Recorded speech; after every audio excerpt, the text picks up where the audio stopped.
Listo, doctor, ya estamos la mayoría, ya podemos ir iniciando. Ya, Maricia. Buenas noches ante todo. En esta oportunidad vamos a tratar la patología que respecta al derrame pleural. El derrame pleural es una patología que se presenta con cierta frecuencia en el capítulo de enfermedades respiratorias, condicionado por una serie de factores pulmonares o extrapulmonares que condicionan la presencia de líquido de manera patológica en el espacio pleural. Vamos a hacer una pequeña introducción en la cual vamos a ver la cantidad de líquido que se produce o que está presente entre el espacio de la pleura parietal y la pleura visceral. Ustedes, como saben, es un espacio virtual y lo ocupa una cantidad de líquido escaso. Este líquido le permite o actúa como un lubricante entre ambas pleuras. Se dice que aproximadamente debe haber menos de 10 centímetros cúbicos entre la pleura parietal y la pleura visceral. Y si queremos ser más exactos, es 0.15 centímetros cúbicos por kilo en cada hemitórax. Este espacio pleural, donde hay este fluido, ¿no?, va a actuar a manera de lubricante para que no se peguen las pleuras parietales y viscerales, y esta producción de líquido se produce por un ultrafiltrado del plasma a través de un proceso continuo de filtración de capilares y reabsorción de los linfáticos de la pleura parietal. Vamos a la siguiente. Acá tenemos un esquema de ambas pleuras en las cuales se ve de manera detallada la parte anatómica. En el plano 1, el mesotelio. En el 2 tenemos la capa conectiva avascular. En el tercer espacio vemos la lámina elástica interna. Y lo más importante de todos estos espacios es el espacio 4, donde está el tejido subpleural, donde se encontramos la pleura parietal a manera de una fascia endotorácica y la pleura visceral que se interna en el pulmón formando los llamados tabiques interlobulares. Y los planos profundos. La siguiente, por favor. La pleura, como ven, es una membrana serosa que va a recubrir tanto el parénquima pulmonar, el mediastino, el diafragma y el interior de la cavidad torácica. Se va a dividir en dos, en pleura visceral y la pleura parietal. La pleura visceral, como ustedes ven ahí, va a recubrir el parénquima pulmonar individualizando cada lóbulo al recubrir las fisuras interlobares. Y la pleura parietal va a tapizar el interior de la cavidad torácica en todas sus superficies. Y esta a su vez se subdivide en pleura parietal costal, diafragmática y mediastínica. Entonces, también vamos a apreciar algunas deflexiones, tales como la costodiafragmática, la costomediastínica, la mediastino-diafragmática y la cúpula o deflexión del vértice. Entre ambas pleuras existe un espacio cerrado virtual, la pleura parietal, donde solo existe una pequeña cantidad de líquido, que ya se dijo que era aproximadamente menos de 10 centímetros cúbicos en cada pulmón. La que sigue, por favor.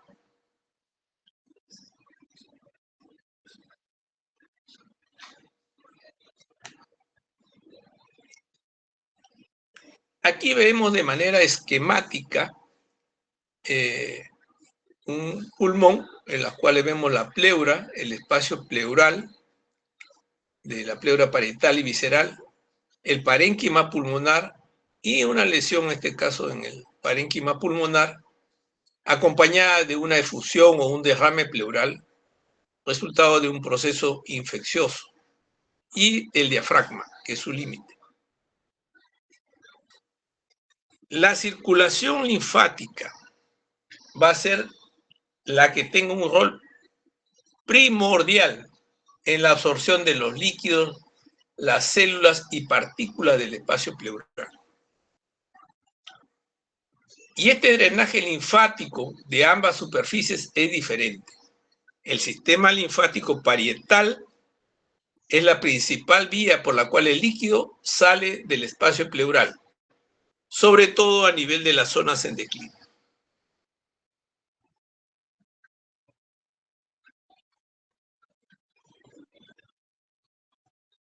¿Y qué viene a ser el derrame pleural? Viene a ser toda acumulación de líquido clínicamente detectable. ¿Qué quiere decir? Que normalmente en una radiografía de tórax que usted le tome, no se va a ver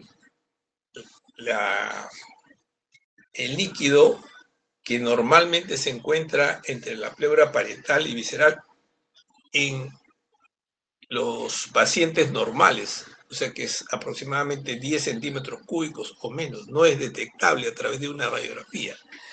Cuando sucede un proceso, sea inflamatorio, infeccioso o de cualquier otra índole, que condicione alteración en la producción de líquido pleural, entonces ahí es detectable. A través de una radiografía de tórax, frente y lateral, inicialmente, y luego se tomará una tomografía si así se requiriera. Muchas veces no es fácil llegar a un diagnóstico de un derrame pleural.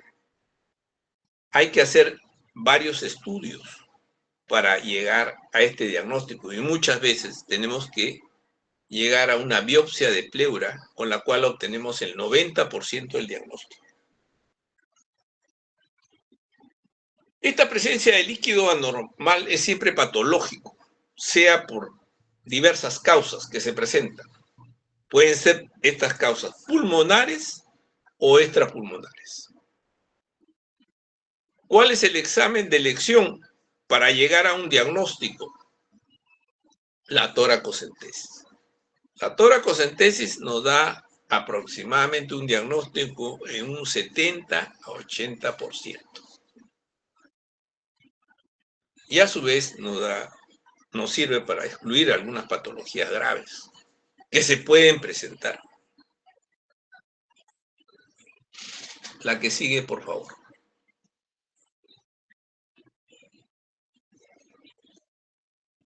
Vemos la etiopatogenia de la producción de líquido pleural. En el trasudado va a haber un incremento en la presión hidrostática de los capilares pulmonares, como ustedes lo ven en la insuficiencia cardíaca congestiva.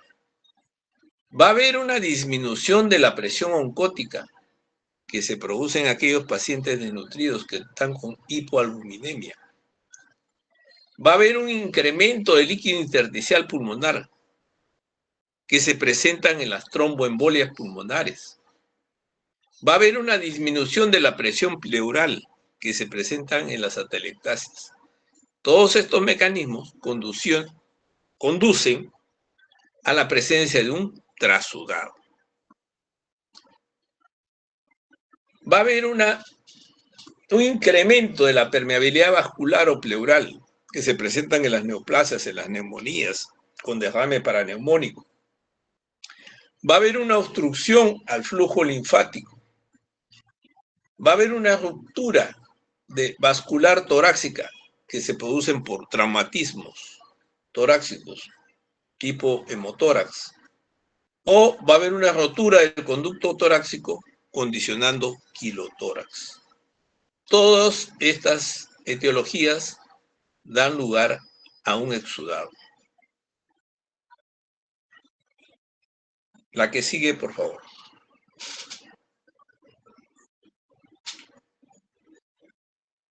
Aquí ven un cuadro de las diversas etiologías que corresponden a los derrames pleurales, teniendo una prevalencia entre 400 sobre 100.000 habitantes, y en las cuales ven, en primer lugar, la insuficiencia cardíaca congestiva como causante principal de las efusiones pleurales en los Estados Unidos. Luego le siguen la neumonía, que da patología producto de un exudado. Las neoplasias pulmonares también producto de un exudado, o las tromboembolias pulmonares, que pueden ser exudados o trasudados. Más se diagnostica por la clínica que tienen estos pacientes.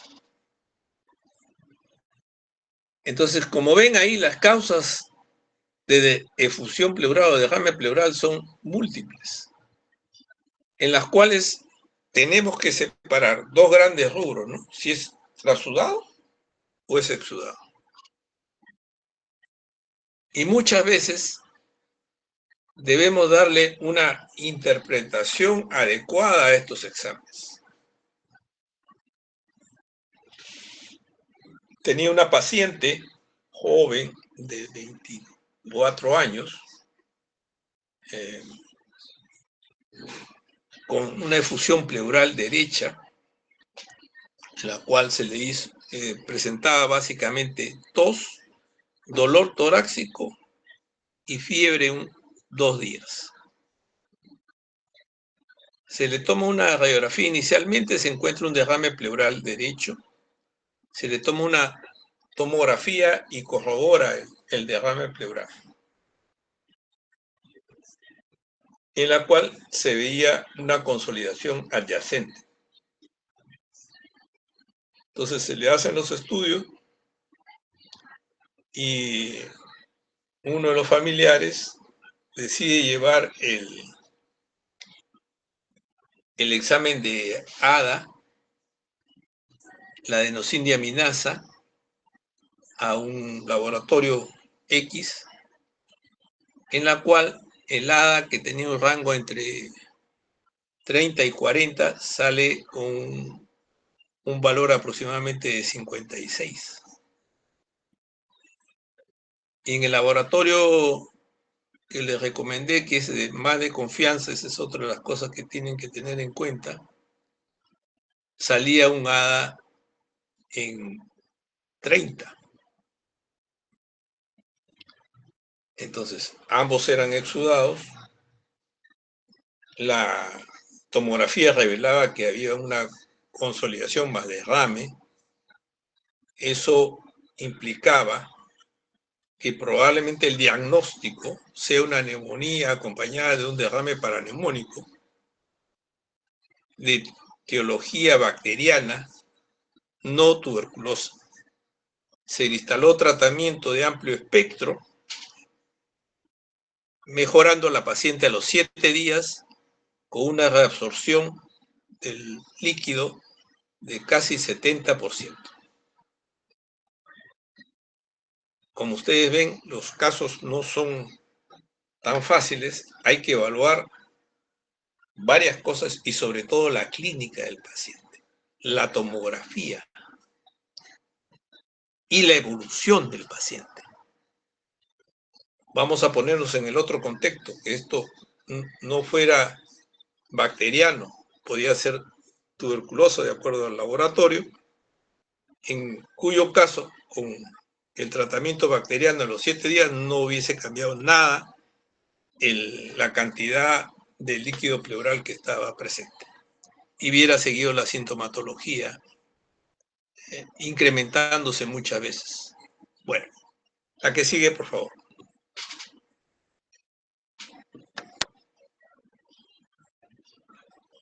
Como ustedes ven ahí, dentro de la etiología, el origen del derrame, ven una cantidad enorme de causas. Ven desde los condicionados por agentes físicos, por causas iatrogénicas, por injurias pulmonares, por radioterapia o quemaduras eléctricas, de causas farmacológicas, condicionado por una serie de medicamentos, nitrofurantoína, usada en pacientes con infecciones urinarias, metrotexate, fenitoína, anticonvulsivantes, condicionando efusiones pleurales. Por causas de hipoalbuminemia, también tenemos la presencia de derrames pleurales. Por causas infecciosas, las neumonías con derrames paraneumónicos, las tuberculosis a la cabeza en nuestro medio, condicionando la presencia de derrames pleurales. Las micosis pulmonares. Tenemos también las enfermedades neoplásicas, tipo los mesoteliomas, las neoplasias ya en estadios avanzados, estadios 3B, 4, acompañadas de efusión o derrame pleural. Las enfermedades inmunológicas o reumatológicas, la artritis reumatoidea, el lupus eritematoso sistémico, enfermedad del tejido conectivo, el síndrome de Sjögren, la sarcoidosis, la vasculitis de Schuch-Strauss. También tenemos patologías inherentes intradiafragmáticas y digestivas por ruptura esofágica, o hernias transdiafragmáticas, o aquellos que han sido sometidos a algún tipo de cirugía abdominal. Y también tenemos otras causas, las asbestosis benignas, las uremias, los mixedemas, las amiloidosis. Entonces, como ustedes ven ahí, hay una serie de causas que condicionan derrame pleural. Entonces debemos ser precisos en encontrar esa etiología. La que sigue, por favor.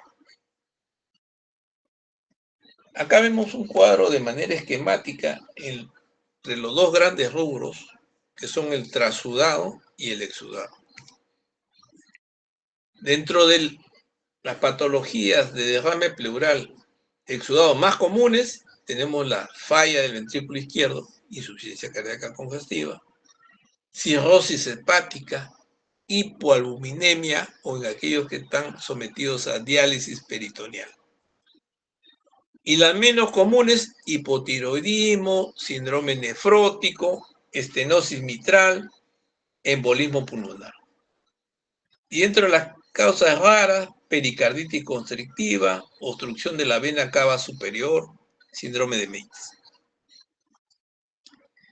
Y dentro de las etiologías que condicionan exudado, las más comunes en nuestro medio, la tuberculosis pulmonar y las neoplasias, y los derrames paraneumónicos, neumonías con derrames paraneumónicos. Y los menos comunes, como causa de exudado, los infartos pulmonares, la artritis reumatoidea, las enfermedades autoinmunes, las pancreatitis. La que sigue, por favor. Aquí vemos otro cuadro entre las principales causas de derrame, las más frecuentes, insuficiencia cardíaca. Luego le siguen la neumonía, las neoplasias, el tromboembolismo pulmonar, cirrosis con ascitis. La que sigue, por favor. Entonces, dentro de la evaluación que se hace del paciente, debemos siempre hacer hincapié en que tiene que tener una historia clínica realizada de manera efectiva y un examen semiológico adecuado, en el cual vamos a establecer la presencia de matidez o submatidez, ausencia de vibraciones vocales, ruidos respiratorios disminuidos, la presencia de soplos de tipo expiratorio en un derrame pleural en una cantidad moderada, ¿no? Usualmente se pueden encontrar estos signos semiológicos.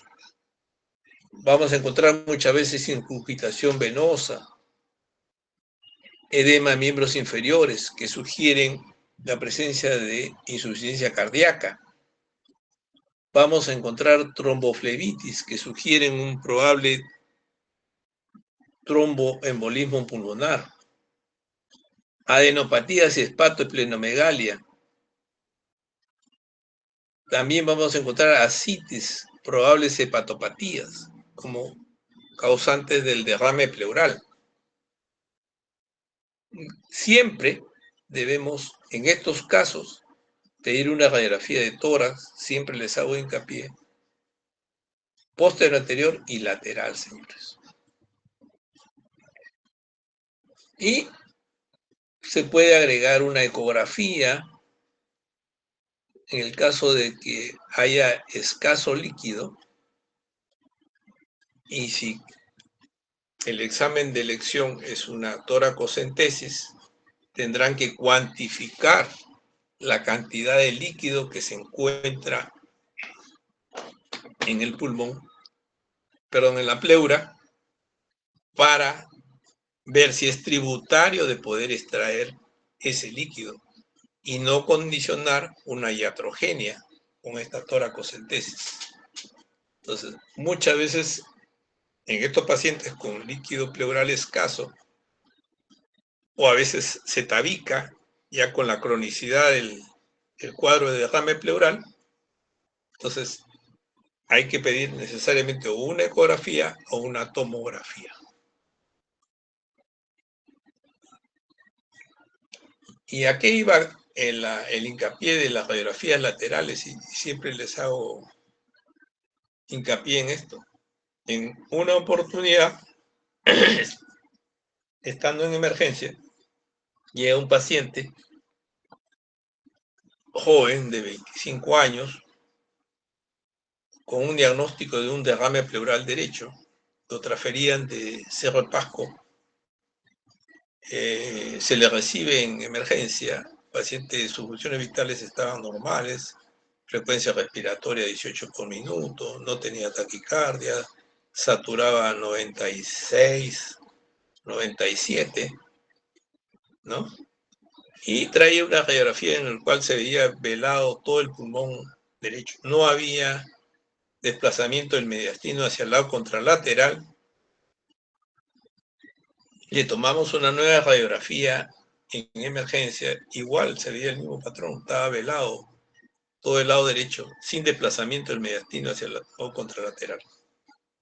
Entonces, por la mañana, conversando con mis alumnos de grupo, digo, ¿qué hubiesen hecho? ¿No? Entonces, siempre, para cualquier procedimiento de carácter invasivo, en este caso una toracocentesis, hay que tener todos los exámenes auxiliares necesarios, señores. Muchas veces se encuentran con trastornos de la coagulación, perfiles alterados, hematológicos, patologías que no son tributarias de hacer una punción, una toracocentesis. En este caso se le tomó una tomografía, le estoy hablando de más de 35 años atrás, una radiografía lateral, la cual revelaba que se veía algo de parénquima en el vértice superior, lo cual hacía sospechar de otra patología inherente. Se le toma una tomografía lineal y aparentemente era un histidiático gigante. Imagínase si lo hubiéramos punzado, hubiéramos condicionado una iatrogenia, un shock anafiláctico, compromiso del pulmón contralateral sano, comprometiendo la vida del paciente. Entonces, es una recomendación bastante buena cuando estén ya trabajando con los pacientes. Cuando hagan su internado, siempre consultar con el médico con más experiencia, a ver qué les sugiere, ¿no? Y van aprendiendo a tomar decisiones. La que sigue, por favor. Acá tenemos de manera esquemática qué hay que hacer frente a un derrame pleural, evidenciado por una ecografía o una radiografía lateral. o decúbito lateral o tomografía. Entonces, si no hay, lo observamos, pero si hay que ver si tiene signos de insuficiencia cardíaca congestiva. Si tuviera este derrame fuera asimétrico, tendríamos que valorar siempre la clínica, básicamente un derrame pleural, todo dolor torácico y dificultad respiratoria, dependiendo del volumen de líquido que haya.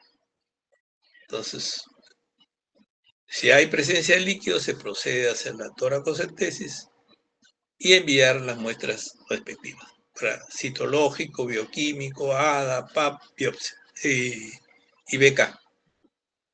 Son las 5 muestras que se piden cuando se hace una toracocentesis. La que sigue, por favor. Entonces, cuando hacemos una toracocentesis, una punción pleural, tenemos que valorar, hay que hacer un examen citológico para ver presencia de mononucleares o polimorfonucleares. De ahí procedemos al examen bioquímico para ver si estamos frente a los criterios del AI, si es un exudado o es un trasudado. Entonces, de ahí procedemos a hacer un ADA, un PAP y un BK. Entonces, para que reúna los criterios del AI, tiene que ser relacionar las proteínas del líquido pleural sobre las proteínas séricas del paciente, y esta tiene que ser mayor de 0.5. El otro criterio del AI es la relación de la deshidrogenasa láctica del líquido pleural sobre la deshidrogenasa láctica del suero, tiene que ser mayor de 0.6. Y finalmente, el nivel de deshidrogenasa láctica del líquido tiene que ser mayor de 2/3 del límite superior del nivel normal en suero. Si no cumple los criterios del AI, estaremos frente a un trasudado, estaremos pensando en una insuficiencia cardíaca coactiva, una cirrosis pulmonar, una hipoalbuminemia. Pero si es un exudado, hay que ver el citológico, si estamos frente a células mononucleares preferentemente, o polimorfonucleares, que ya les avisa que estamos frente a un cuadro infeccioso, de repente a un empiema pleural. Entonces,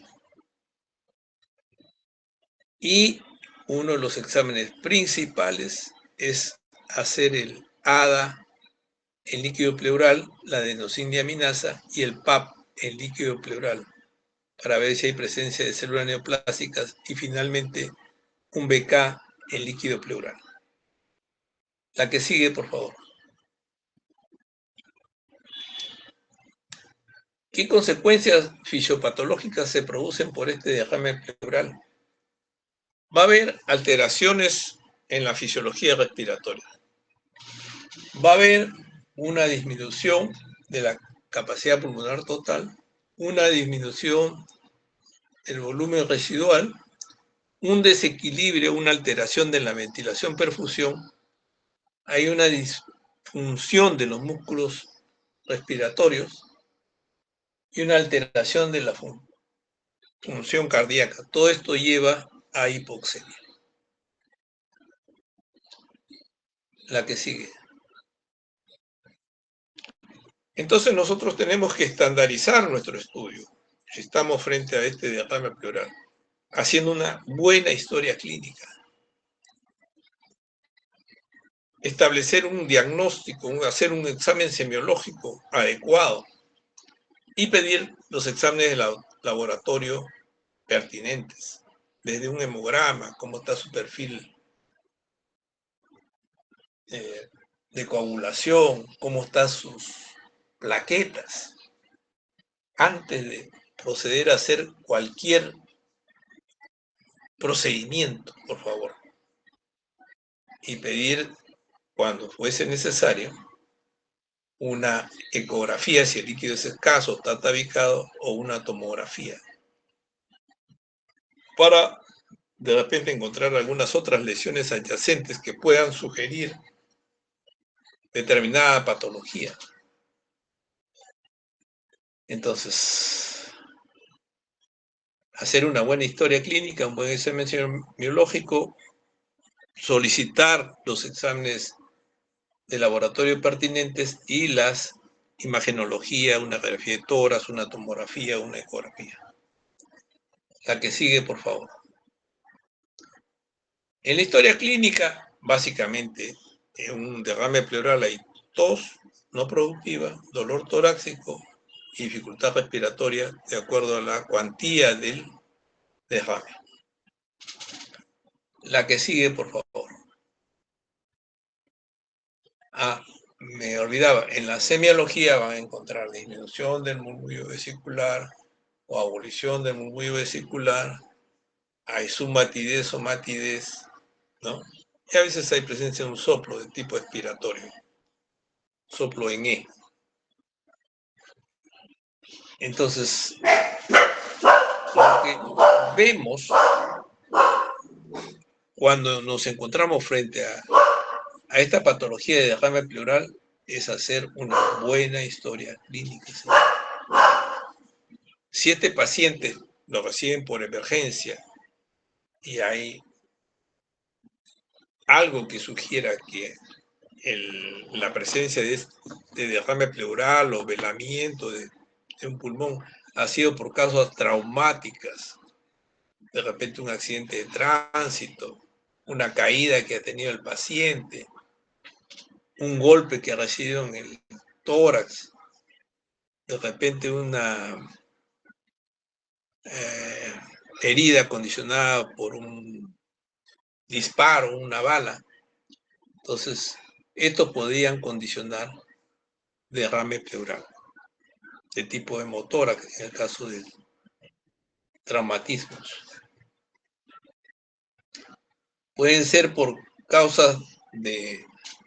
En las artritis reumatoideas también vemos presencia de líquido pleural. En algunas oportunidades hay que hacer un análisis del líquido pleural y pedir los exámenes correspondientes. Por eso siempre se debe hacer una buena historia clínica. No dejarse llevar solamente por las patologías más frecuentes, de acá TB o neoplasia, ¿no? Entonces hay que buscar otras causas de estas derrames pleurales. Entonces, si estamos frente a un paciente que está con fiebre, dolor torácico, tos no productiva, entonces pensar de repente en neumonía con derrame paraneumónico, en empiema pleural, en tuberculosis, ¿no? Si estamos frente a una baja de peso, de repente patologías malignas, de repente tuberculosis, presencia de neumonías. La que sigue, por favor. Las imágenes nos ayudan a establecer si el paciente es tributario de un procedimiento de toracocentesis. Nos va a decir una radiografía de tórax si estamos frente a un líquido está libre en cavidad o de repente está tabicado o loculado. Si estuviera loculado, ya más habla de una reacción inflamatoria intensa tipo empiema, tipo hemotórax, o de repente una tuberculosis, siempre como diagnóstico diferencial. Y la cantidad va a ser variable, ¿no? Leve, moderada, severa. Y las severas o masivas condicionan desplazamiento del mediastino hacia el lado contralateral, a diferencia de las atelectasias que jalan hacia el lado de la lesión. Muchas veces condicionadas por procesos expansivos tipo neoplásico, tuberculosis también es condicionante de, o a veces problemas de insuficiencia cardíaca, que son bastante comunes. Por eso, el hincapié de hacer una buena historia clínica.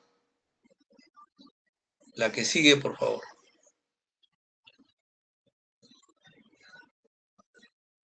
Tenemos imágenes típicas cuando tomamos una radiografía de tórax, podemos ver un derrame subpulmonar en la cual hay una elevación de la base pulmonar y el lado izquierdo hay una separación o una burbuja gástrica que sugiere un derrame subpulmonar. O podemos tener un derrame cisural que da una especie de tumoración o el aspecto de una tumoración o lo que llaman tumor fantasma y que ya cuando le hacen una radiografía de control ya no lo encuentran porque se solucionó el problema congestivo el cual llevó a eso. La que sigue, por favor. Ahí tenemos en las imágenes, en la radiografía, puede detectar la presencia de fusiones pleurales ya con 75 centímetros cúbicos de líquido pleural en una radiografía lateral o en decúbito. La radiografía otofrénico lateral puede detectar derrames de 175 centímetros cúbicos aproximadamente, para que vean la cuantía de las efusiones pleurales si ya tienen un velamiento en la radiografía de tórax hasta el cuarto espacio intercostal y hay un volumen de aproximadamente 1000 centímetros cúbicos. Y en un pulmón pueden entrar hasta 4 a 5 litros muchas veces. Entonces ya eso condiciona dificultad respiratoria, uso de músculos accesorios, todo por la presencia del derrame pleural. La ecografía se utiliza en aquellas radiografías donde hay duda diagnóstica. Si estamos frente a un derrame pleural con líquido escaso o este está tabicado. Entonces, solicitamos una ecografía para que nos cuantifiquen el volumen del líquido pleural y la ubicación de este líquido. Entonces se pide una ecografía torácica con marcaje.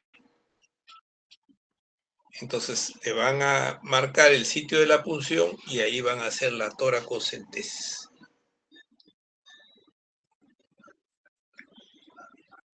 Entonces, siempre que tengan una duda diagnóstica de una efusión o de un derrame pleural, piden una ecografía torácica o una radiografía en decúbito lateral. La que sigue, por favor.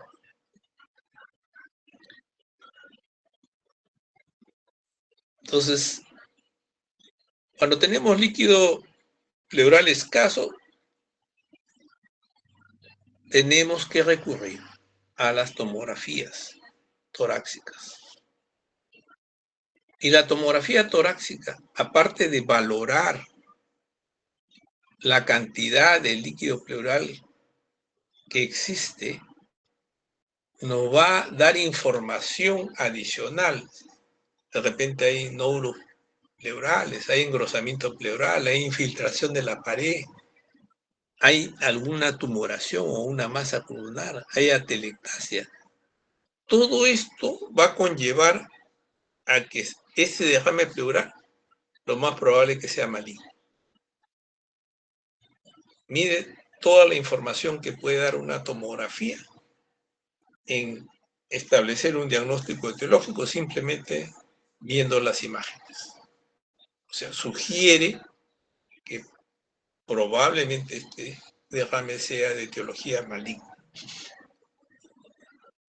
La que sigue, por favor. Ahí tienen dos radiografías de tórax posterior están técnicamente deficientes. Son radiografías de tórax muy penetradas. Quiere decir que el kilovoltaje que se ha usado es más de 125 kilowatts, condicionando que se vea la columna, toda la columna, y los campos pulmonares se vean negros. Sin embargo, se puede apreciar la efusión pleural en el seno costodiafragmático derecho y obturado. Y en la radiografía de tórax del lado derecho, también ven que es una radiografía en decúbito lateral, ven la presencia de líquido pleural. La que sigue, por favor.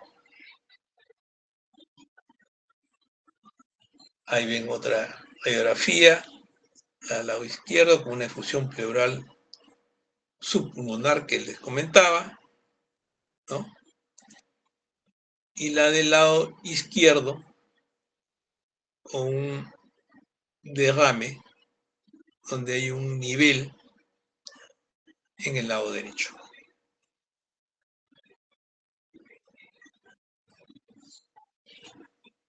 Una vez establecido ya el diagnóstico de un derrame pleural y han hecho una historia adecuada, un examen semiológico adecuado, los exámenes radiológicos pertinentes, los exámenes hematológicos pertinentes, nos podemos encontrar o estudiar inicialmente las características macroscópicas del líquido pleural, que son orientadoras, no es concluyente.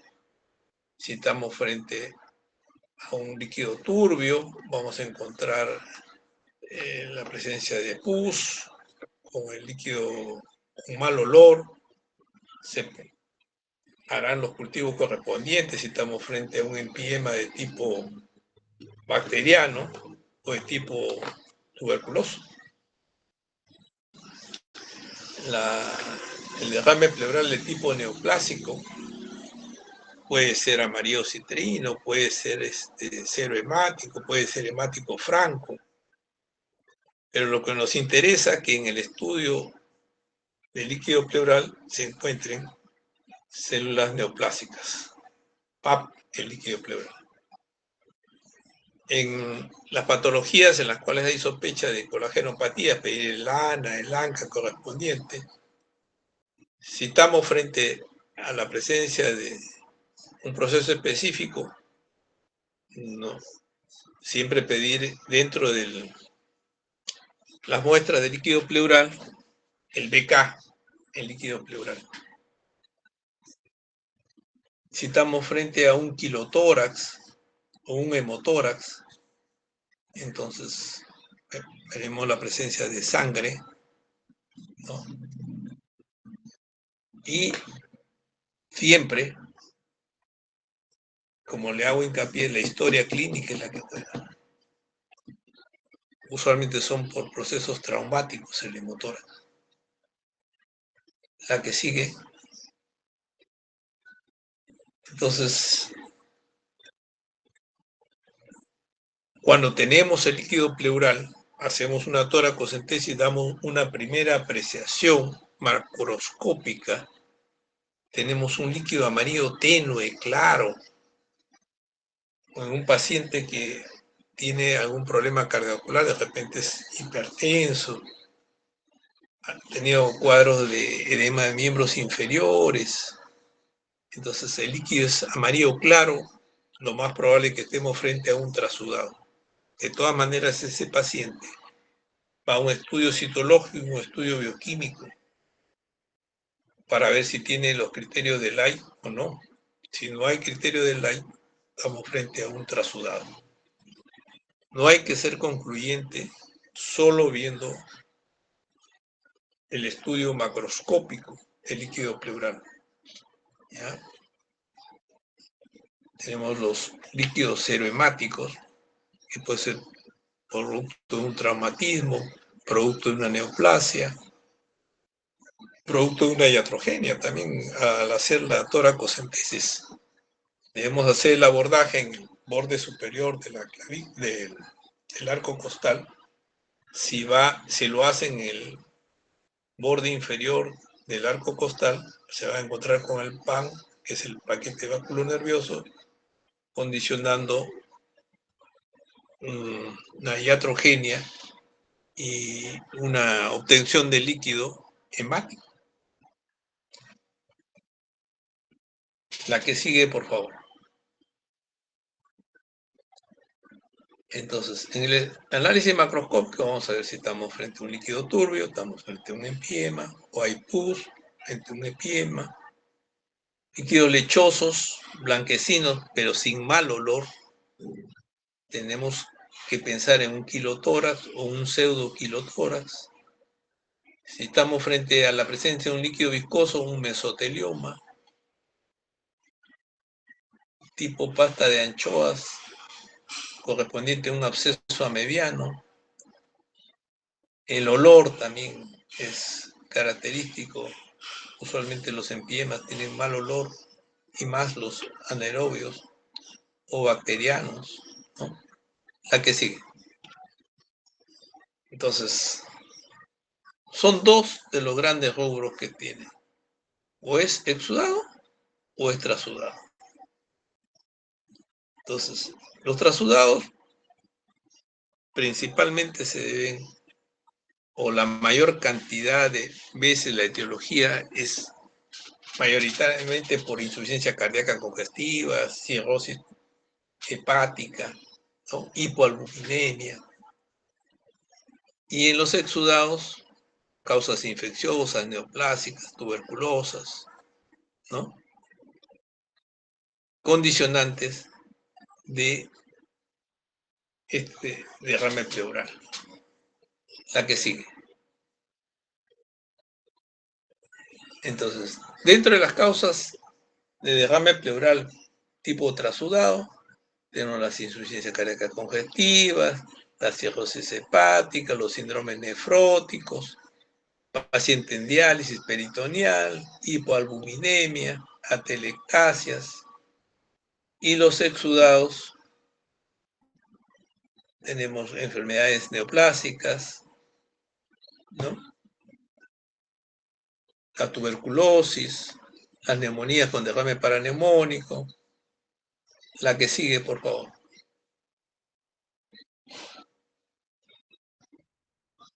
Acá tenemos causas de derrame pleural de tipo exudado. Las infecciosas, tenemos la neumonía con derrame paraneumónico, la tuberculosis, los derrames condicionados por algunos parásitos, ¿no? Abscesos hepáticos, derrames pleurales de tipo exudativo y iatrogénicos por perforación del esófago, ¿no? Inducido por drogas. Las de causa maligna, tenemos las neoplasias, los linfomas, los mesoteliomas, las leucemias. Otros de tipo inflamatorio, otro desorden de tipo inflamatorio, pancreatitis,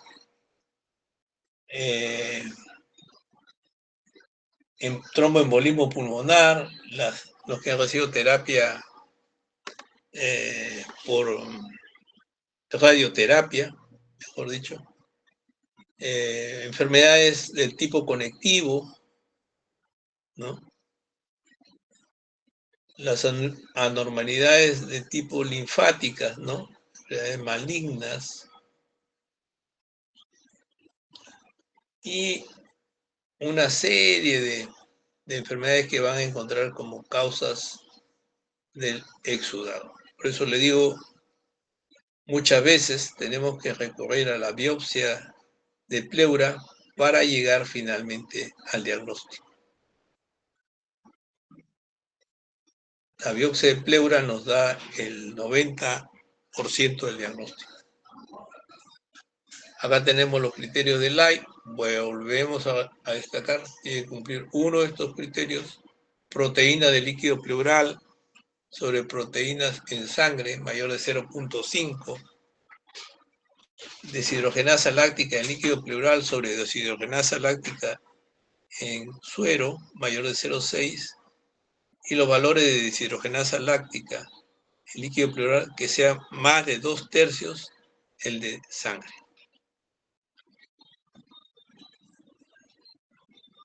La que sigue, por favor.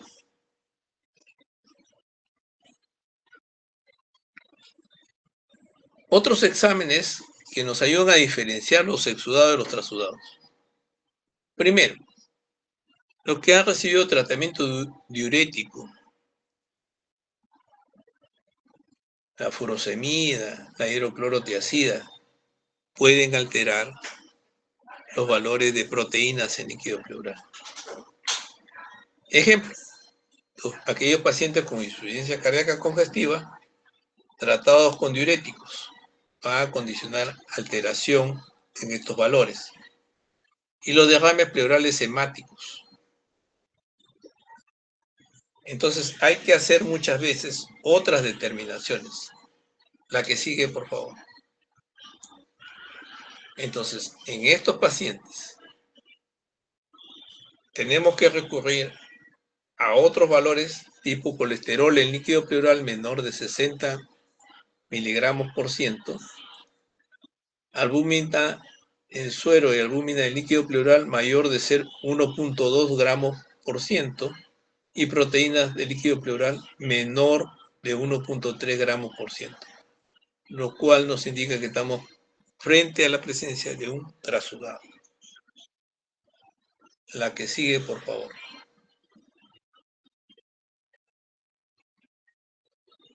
¿Estamos frente a un exudado o un trasudado? No hay un examen o grupo de exámenes ideal que pueda distinguir un trasudado de exudado. Cuando los resultados son marginales o están en el límite y las circunstancias clínicas son poco claras. ¿Qué hacer en estos casos? El criterio clínico, señores. La que sigue, por favor. Entonces, siempre en los estudios de líquido pleural, a través de una toracocentesis, hay que ver la cantidad de células, si es a predominio de mononucleares o polimorfonucleares, si es inflamatorio, neoplásico, o ese líquido está infectado. Los trasudados nunca son a predominio de polimorfonucleares. La que sigue, por favor. En los derrames pleurales linfocitarios mayor de 50%, vamos a encontrar trasudados en un 85%. Y exudados en procesos inflamatorios crónicos, tipo cáncer, tipo tuberculosis, ¿no? Menos frecuente la sarcoidosis, los tromboembolios pulmonares, los quilotórax. La que sigue, por favor.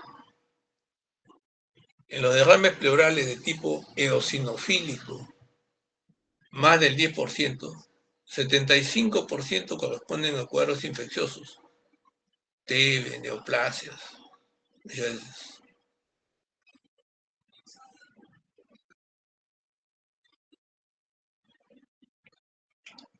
Tenemos también en los derrames pleurales de tipo basofílico mayor de 10% pensar en leucemias.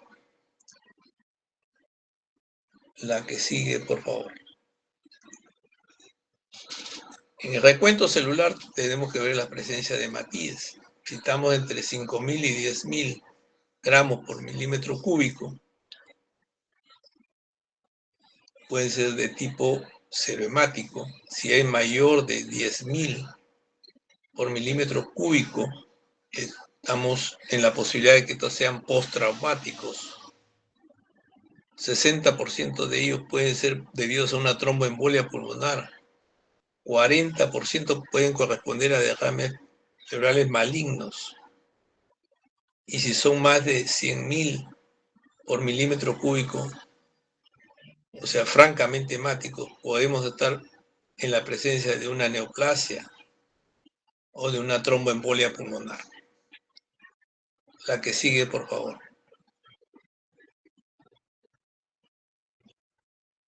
Ahí vemos el aspecto macroscópico que les hacía hincapié siempre cuando hago una toracocentesis. Si el hematocrito es menor de 1%, es insignificante. Si está entre 1 y 20%, hay que pensar en neoplasias, tromboembolismo pulmonar o trauma. Pero si es mayor del 50%, pensar que esto ha sido traumático. Estamos en presencia de un hemotórax de tipo traumático. La que sigue, por favor.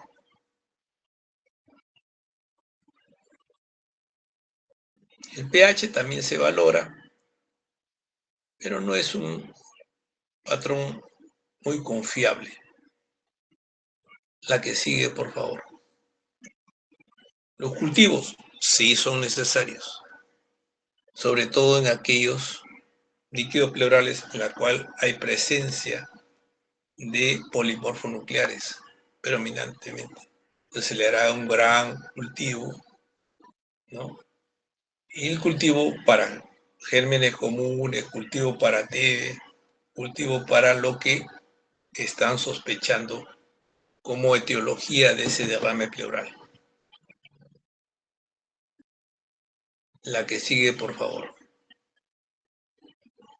Si estamos frente a un líquido turbio, en la cual ya se ha hecho el análisis de polimorfonucleares y estos se encuentran en buena cantidad y se ha hecho el cultivo respectivo, hay que realizar una colocación de un drenaje torácico y darle el antibiótico adecuado. Si es por causa de gérmenes comunes, un antibiótico de amplio espectro, pero también puede ser por tuberculosis, entonces hay que darle el tratamiento respectivo.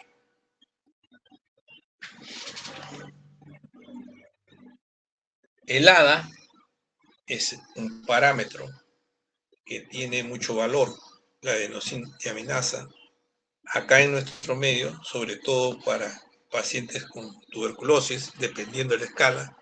Usualmente la mayor cantidad de escalas van entre 30 y 40, más de 40 de ADA. Hay sospecha de una probable tuberculosis. En un paciente con líquido pleural citológico a predominio de mononucleares, es un exudado con un ADA alto, mayor de 40, historia clínica de probable TB, radiografía compatible, entonces iniciar el tratamiento respectivo.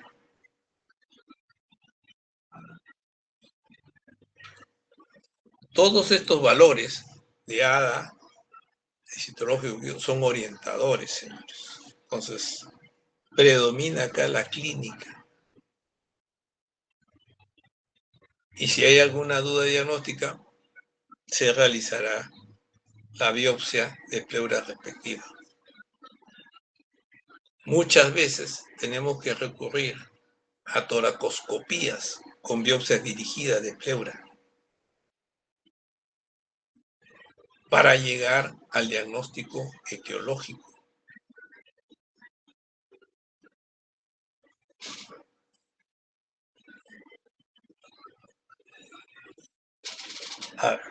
Entonces tenemos en el examen físico-químico de la glucosa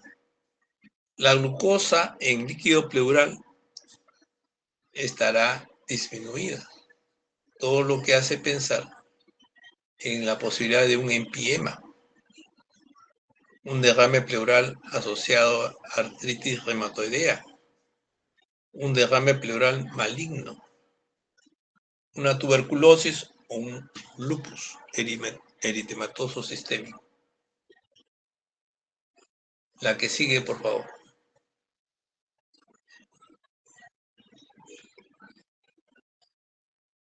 La toracocentesis es el examen de elección en un derrame pleural. Se realiza en todo el paciente que presenta derrame pleural, con la idea de llegar a una etiología, ¿no?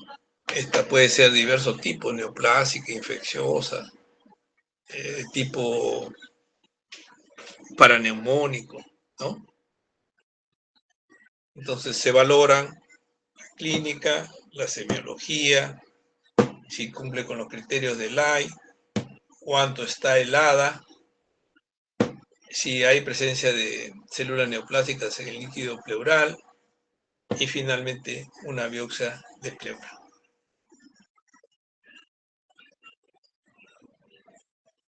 Una acotación.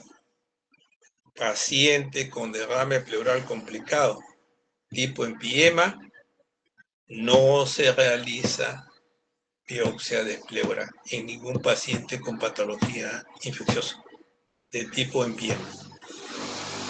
¿Okay? La que sigue, por favor. Entonces, a veces se suscitan errores en la interpretación del líquido pleural. Y siempre les vuelvo a repetir.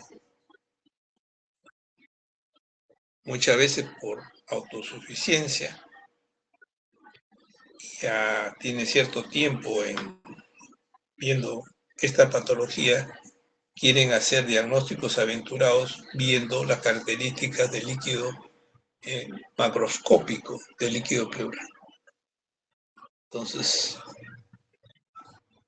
no hagan esto, asegúrense con los exámenes correspondientes citológicos, bioquímicos, si tienen los criterios del AI, cómo está helada, si hay presencia de papa en líquido pleural, si hay presencia de polimorfos nucleares que le hablan de una complicación, un empiema, ¿no? O de repente estamos frente a un quilotórax. Entonces, todo eso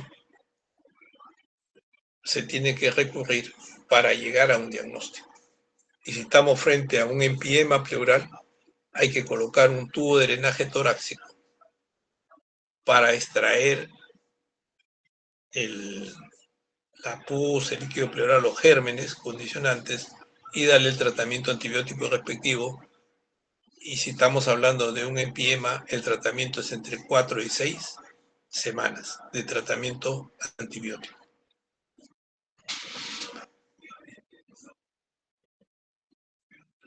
La que sigue, por favor. Todo derrame pleural nuevo de causa desconocida con más de 2 centímetros de altura en la radiografía de cúbito lateral es susceptible de hacer una tóraco. ¿Y en qué pacientes podríamos decir que no es necesario? En aquellos pacientes que tienen un diagnóstico claro de una probable insuficiencia cardíaca con incurtación yugular, edema de miembros inferiores, alteración en el mecanismo cardíaco, hay taquicardia, entonces, y que con el tratamiento diurético remite este cuadro. La que sigue. Entonces, ¿hay algunas indicaciones de toracocentesis en la insuficiencia cardíaca? Sí. Cuando hay un dolor torácico pleurítico intenso, tiene un derrame moderado o severo. Hay presencia de fiebre, quiere decir que el derrame sea complicado. Falta de respuesta al tratamiento después de 48 a 72 horas de diuréticos establecidos. Entonces, en esos casos, hay que realizar una toracocentesis, tratando de descartar otras patologías adyacentes. La que sigue, por favor.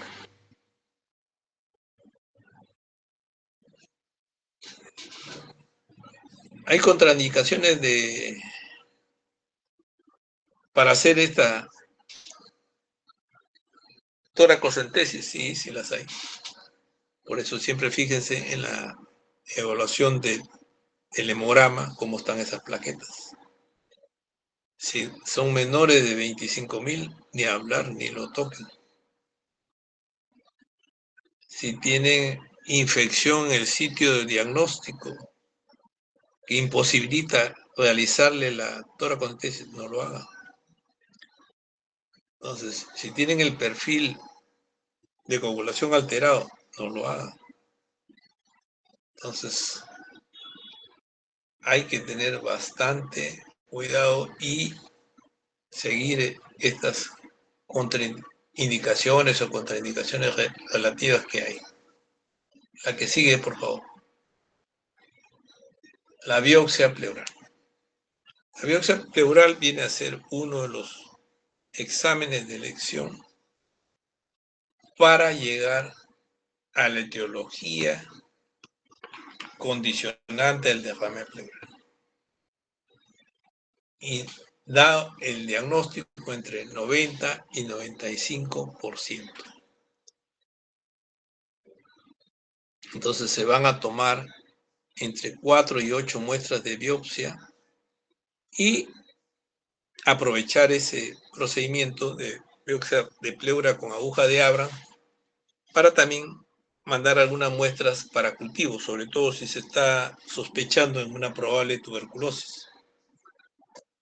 Este cultivo de la muestra de biopsia será enviado con suero fisiológico, no con formol que se mandan las otras muestras. Entonces, a través de esta biopsia de pleura se establece el diagnóstico etiológico en más del 90%. Y muchas veces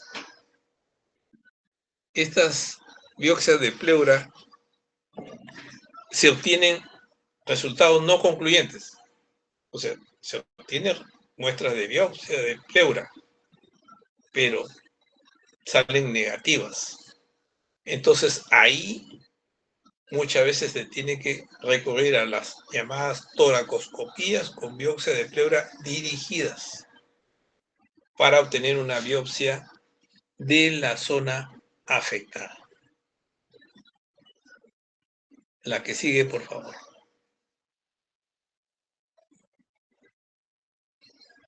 De esto le comentaba. Si la biopsia de pleura se pueden hacer hasta en 2 oportunidades. Si en esas 2 oportunidades la biopsia de pleura no ha sido concluyente, recurrimos a la toracoscopía para obtener la muestra dirigida de la pleura y establecer el diagnóstico etiológico correspondiente. Complementariamente a la patología pleural, muchas veces recurrimos a la tomografía para que colabore en la probable etiología del derrame. Y si estamos pensando en una probable etiología neoplásica, tendremos que hacerle una videobroncopiroscopía como estudio complementario. O sea, hay afectación de pleura y parénquima pulmonar. La que sigue, por favor. Concluimos que ante un derrame pleural sin causa obvia y habiendo más de 1 centímetro de líquido pleural, tenemos que hacer una toracocentesis para llegar a la etiología del derrame pleural. Siempre que tengamos un derrame pleural, tenemos que llegar a la conclusión si estamos frente a un trasudado o estamos frente a un exudado.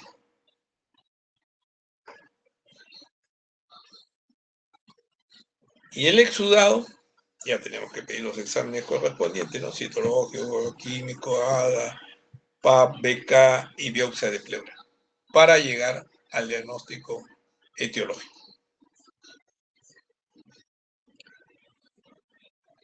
Bueno, señores, esta sería la última